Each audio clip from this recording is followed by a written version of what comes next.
আসসালামু আলাইকুম। যে যেখান থেকে আমার ভিডিও দেখতেছেন সবাইকে অসংখ্য ধন্যবাদ।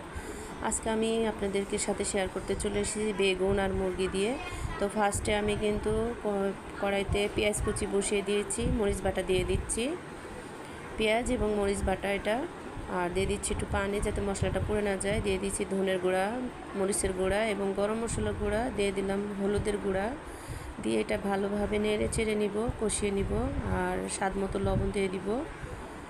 তো লবণ দেওয়ার পরে মশলাটাকে আমি ভালোভাবে কষিয়ে নিব। তারপরে কেটে রাখা বেগুনটা দিয়ে দিব।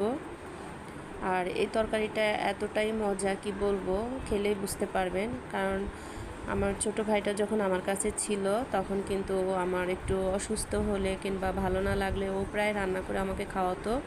তো আমি অনেক মিস করি ওকে। আসলে আমার ভালো যদি কেউ থেকেই থাকে বাবা মার পরে, তো আমার ওই ভাইটাই আমাকে অনেক আদর করে।